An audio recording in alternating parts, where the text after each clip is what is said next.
UTS clips চ্যানেলে আপনাকে স্বাগত। শিখুন আর এনজয় করুন। এরকম একটা ইনসিডেন্ট এসছে, যে ইনসিডেন্টটা পড়ার পর আমি ভাবছিলাম এটা কী করে পসিবল। মানে একটা মানুষ যার সাথে আমি কথা বলছি সে বলছে সে অলরেডি পজেসড তখনও। আচ্ছা, হ্যাঁ, মানে সে পজেসড, সে বলছে আমি বিগত 5 বছর ধরে পজেসড। ঠিক আছে, তো তোমার আমি পরে বলবো এটা আমার কত নম্বর এপিসোড, ঠিক আছে, তো আমি এটা পরে বলছি। তো ঘটনাটা এরকম, মেয়েটা আমাকে হঠাৎ করেই মেসেজ করে, ঠিক আছে, আমার হোয়াটসঅ্যাপ নাম্বার। আর আমি দেখো এটা সবাইকে রিকোয়েস্ট করছি, প্রত্যেককে রিকোয়েস্ট করছি, তোমরা যারা আমার সাথে কন্ট্যাক্ট করতে চাও তারা আগে আমার সাথে ইনস্টাগ্রামে কথা বলো বা ফেসবুকে কথা বলো, ঠিক আছে। আমি এখনও বুঝতে পারছি না আমার নাম্বারটা কোথা থেকে লিক হচ্ছে, জেনুইনলি আমি বুঝতে পারছি না, কারণ যেখানে যেখানে ছিল আমি সেগুলো অফ করেছি, ঠিক আছে, বাট প্রচুর হোয়াটসঅ্যাপে মেসেজ চলে আসছে, ঠিক আছে, যেটা আমার সত্যি কথা বলতে ওটা আমার পার্সোনাল নাম্বার, আমি চাইলেও ওই নাম্বারটাকে বন্ধ করতে পারবো না। তো যাই হোক, তো আমি জানি আমার অডিয়েন্স যথেষ্ট ম্যাচিওর অডিয়েন্স, তারা বুঝবে আমি এতদিন বলতে পারিনি কোথাও, তাই বললাম যে তোমরা একটু দেখো, যদি কথা বলতে চাও তাহলে তোমরা ইনস্টাগ্রাম বা ফেসবুকে আমার সাথে কথা বলতে পারো। আর প্রত্যেককে আমি রিপ্লাই করি, এটা কেউ বলতে পারবে না আমি তাকে রিপ্লাই করি না, আমি ইচ অ্যান্ড এভরিওয়ান যারা মেসেজ করে আমি তাদেরকে রিপ্লাই করি। তো এরকমই হঠাৎ করে একদিন আমার হোয়াটসঅ্যাপে একটা মেসেজ আসে, প্রথমে আসে ফেসবুকে, তো আমি ফেসবুকে রিপ্লাই দেওয়ার আর সে অপেক্ষা করেনি, সে আমাকে ডিরেক্ট হোয়াটসঅ্যাপে মেসেজ করে। তখন আমার পেজে নাম্বারটা দেওয়া ছিল, ফেসবুক পেজে নাম্বার দেওয়া ছিল। তো হঠাৎ করে বলছে যে আমি আপনার ঘটনাটা আনস্ক্রিপ্টেড টক উইথ শান্তদীপ চ্যানেলে শুনেছি, তো এরকমই সেম একটা ঘটনা বিগত 5 বছর ধরে আমার সাথে হচ্ছে 2018 থেকে। বললাম মানে, বলছে আপনি কি আমাকে কোনো হেল্প করতে পারবেন? বলছি দেখো এরকম ঘটনা ঘটছে, মানে সত্যি কথা বলতে গেলে কোনো নর্মাল এন্টিটিস যদি হয় তাহলে সে এতদিন ধরে ধরে রাখবে না, ওকে। তো সে আমায় বলছে যে মানে ধরো সারা মাস, একটা 30 দিনের মাস হয়, তো তার মধ্যে 12-13 দিন ও রাতের বেলা এরকম স্বপ্ন দেখছে যে ও থার্ড পার্সন ভিউতে, মেয়েটা থার্ড পার্সন ভিউতে দেখছে ও ফিজিক্যালি অ্যাসল্ট হচ্ছে, ওকে। যে ওকে অ্যাসল্ট করছে মানে তার মুখ থেকে এরকম মাংস গলে গলে পড়ছে, বিভৎস কুৎসিত দেখতে, মেয়েটা এটা দেখতে পাচ্ছে। আর ঠিক তারপর যখন মানে যখন এবার মেয়েটার সোল, মানে মেয়েটা তো বলতে পারছে না ব্যাপারটা কি, যেটা আমি বুঝলাম, যখন ওর সোল ব্যাপারটাকে রিজেক্ট করার চেষ্টা করছে তখন ওর ঘুমটা ভেঙে যাচ্ছে। ঘুমটা ভেঙে যাওয়ার পর ও দেখছে ওর ঘাড়ে, গলায়, হাতে, বিভিন্ন জায়গায়, পায়ে, থাইতে কামড়ের দাগ, কামড়ানোর দাগ, আঁচড়ের দাগ। এই জিনিসটা কন্টিনিউয়াসলি মেয়েটার সাথে 5 বছর ধরে চলছে, ওকে। তো আমি তখন ওকে বলি যে তুমি এই জায়গায় যাও, কোথায় থাকে আমি বলছি না, ঠিক আছে, মানে আমাদের কাছাকাছিই থাকে, আমরা যেখানে থাকি সেই কাছাকাছিই থাকে, তো সে আমার সাথে কন্ট্যাক্ট করেছিল। আমি বললাম তুমি তাহলে এই জায়গায় যাও, সেখানে গেলে দেখো কোনো না কোনো প্রসিজার নিশ্চয়ই পাবে যেখান থেকে তুমি ঠিক হতে পারবে। বলছে কলকাতায় এরকম কোনো জায়গা আমি বাদ রাখিনি যেখানে এই সমস্ত কাজ করা হয় না, ঠিক আছে। তাই বললাম সেখান থেকে কী বলেছে, বলছে যে এন্টিটিসটা বললো সেটা হচ্ছে 2018-তে মেদিনীপুরে গেছিলো ওদের দেশের বাড়িতে কোনো একটা কারণে, ওকে। তো সেখানে কোনো একটা অনুষ্ঠানে যাওয়ার পর হঠাৎ করেই ওর সাথে এই ঘটনাগুলো শুরু হয়, ওকে।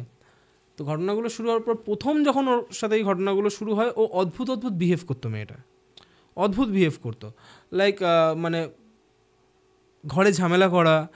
অ্যাকচুয়ালি ওর মাথা অত গরমই না, যেটাও আমাকে ডিকটেট করেছে যে ওর মাথা অত গরমই না, মানে ঘরে পুজো আচ্ছা সহ্য করতে পারতো না, মানে ঘরে যখন যদি সরস্বতী পুজো হয় মানে ঘরে মা বাবার সাথে ঝামেলা করতো যে কেন পুজো করছো, এই করছো, লাইক আননেসেসারি ঝগড়া ঝামেলা করতো। আর এটা কি হয়, মানে কোনো এন্টিটিস যদি তোমার সাথে থাকে বা কোনো নেগেটিভ এনার্জি যদি তোমার সাথে থাকে, তুমি বুঝতে পারবে যে তোমার বাড়িতে কখনো কারোর না কারোর সাথে ঝগড়া ঝামেলা অশান্তি লেগেই রয়েছে, ওকে। কোনো কাজ তোমার সাকসেসফুল হবে না, লাইক এরকম চলতেই থাকবে, মানে তুমি যেটাই করতে যাবে সেটাই খারাপ হবে, বুঝতে পেরেছো? তো যাই হোক, তো মেয়েটার সাথে এরকম ঘটনাগুলো ঘটতে থাকে, কারণ ওরা ওই অনুষ্ঠানটা শেষে এখানে চলে এসেছিলো। তারপর বুঝতে পারে, কারণ যখন ওই আঁচড়গুলো, কামড়, আঁচড়, এই জিনিসগুলো এটা কিছুদিন পর থেকে স্টার্ট হয়, তো যখন ওই আঁচড় বলো, কামড়, এই দাগগুলোর শরীরে পড়তে শুরু করে তখন ওকে আবার নিয়ে যাওয়া হয় মেদিনীপুরে, ওকে আবার নিয়ে যাওয়া হয়ে যাওয়ার পর মানে যখন ওরা যায় তো সেখানে একজন তান্ত্রিককে ওরা দেখায়, এবং তান্ত্রিক মানে ঘরে সেই তান্ত্রিকও নাকি একটা জিন পুষে রাখে, হয়, এরকম হয়, এটা জেনুইনলি হয়, ঠিক আছে। কারণ ওই এন্টিটিসগুলোর মধ্যে, কারণ দেখো জিন তো 3 প্রকারের হয়, ইফরিত, আশিক আর খব্বিস জিন। এদের মধ্যে সব থেকে ভয়ানক হচ্ছে খব্বিস। আর ইফরিত হচ্ছে মানে দেখো according to Islam Allah smokeless fire থেকে জিনকে বানিয়েছেন, ঠিক আছে। মানে অ্যাকর্ডিং টু ইসলাম জল আর মাটি দিয়ে মানুষকে বানিয়েছেন, আর স্মোকলেস ফায়ার দিয়ে জিনকে বানিয়েছেন। তো জিনেদের মধ্যে সব থেকে টেরিফিক আর সব থেকে পাওয়ারফুল হচ্ছে ইফরিত জিন। সুলেমান যখন বলেছিল যে,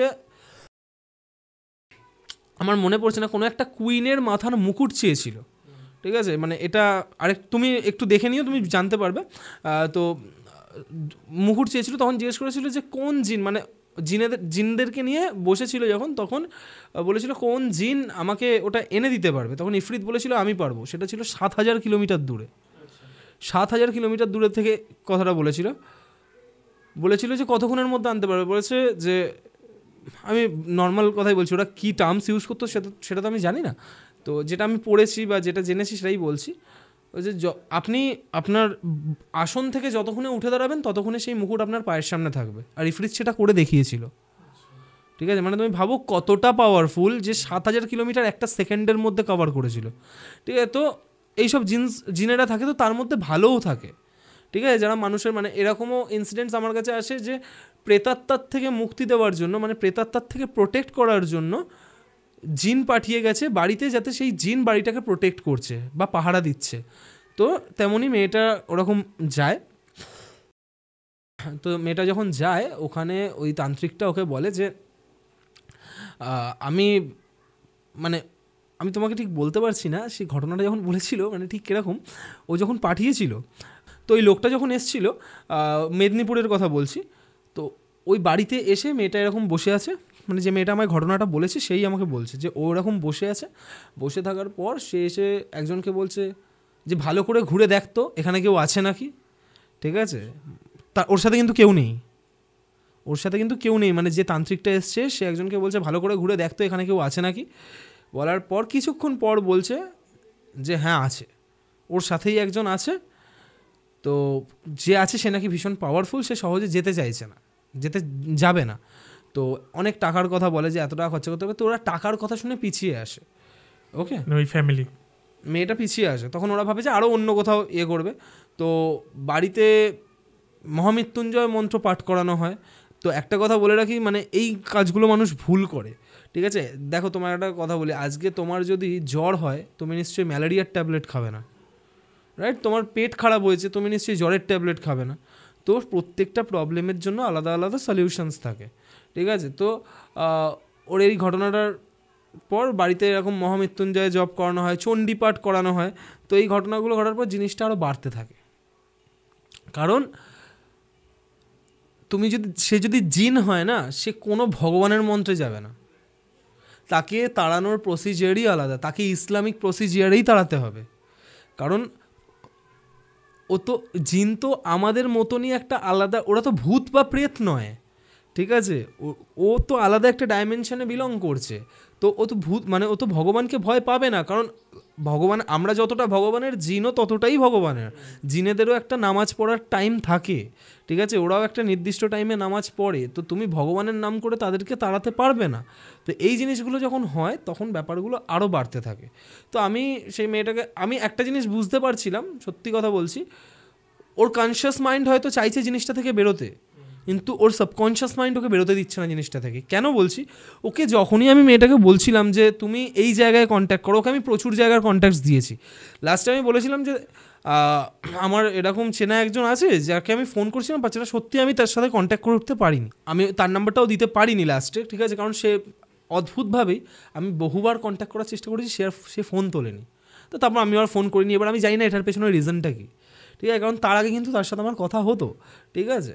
তো যাই হোক, এরকম ওকে যখন আমি এই জিনিসটা নোটিস করেছিলাম, ওকে যখনই আমি বলছি যে তুমি এই জায়গায় কন্ট্যাক্ট করো, তুমি পার্ক সার্কাসে যাও, পার্ক সার্কাসে আমার একজন চেনাশোনা আছে, ঠিক আছে, মানে আমারই একজন অডিয়েন্স, সেও এরকম একটা প্রবলেমে পড়েছিল, হাওয়া লেগেছিল, তো তাকে এক পীর বাবা ওরকম ঠিক করেছিল।